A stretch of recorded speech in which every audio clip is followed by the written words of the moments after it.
All right, so I think it's the Daily Guide this morning that is reporting AG slaps Nam1 with 39 charges. The story came out yesterday, actually, while I was on air on the Pulse. Just a few minutes after 3, I received the court documents. And I love the way the Daily Guide starts the story. Because for me, it is my issue with this whole Nam1 saga. They say the woes of businessman Nanapia Mensah alias Nam1 and his 2 companies, Men's Gold and Brew Marketing, have worsened as the Attorney General has filed charges of fraudulent transactions against them. The woes have worsened. He hasn't had any woes yet. Yeah. I mean, the only people who gave him some small woo were the Dubai people. But since he came home from there, what woo? I even hear reports that he still has police escorts. So what woes? Where lies the woo?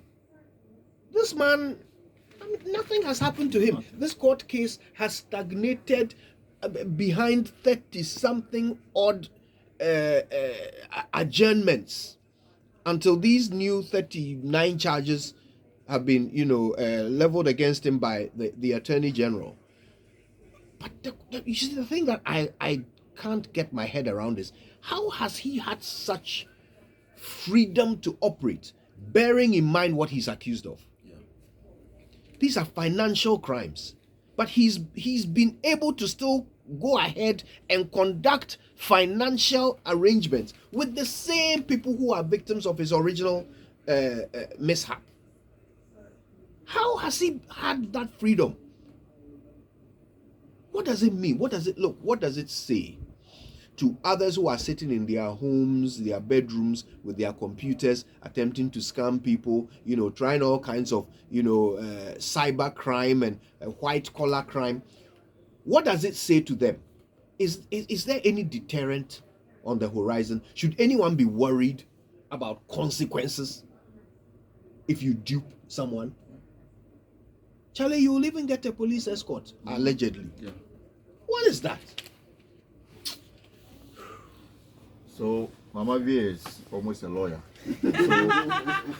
So she understands. Shall I say amen? Yes, of course. She understands it better. But you see, the whole point is that this matter, Nam1 was first arrested in 2018, and the company, the license, whatever they were operating with, collapsed, for want of a better word, by the state, 2018. Yeah. And so that's 5 years now.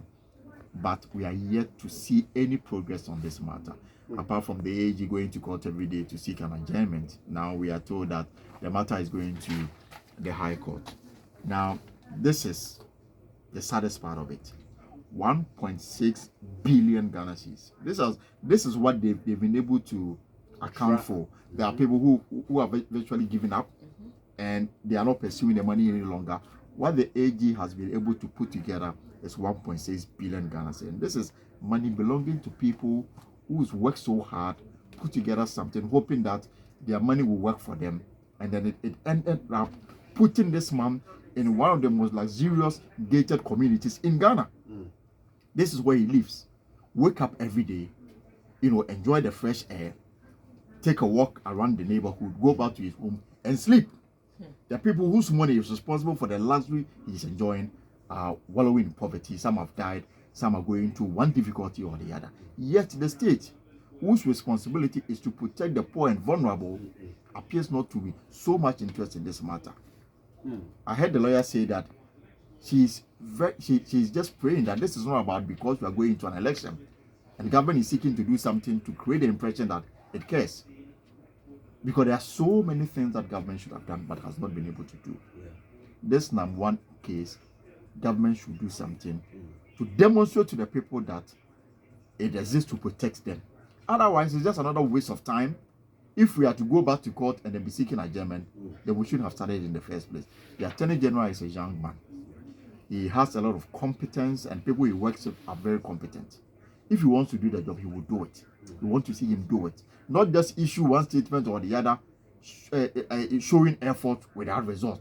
It is totally unacceptable. We want to see the finality of this matter. We want to see somebody go to jail.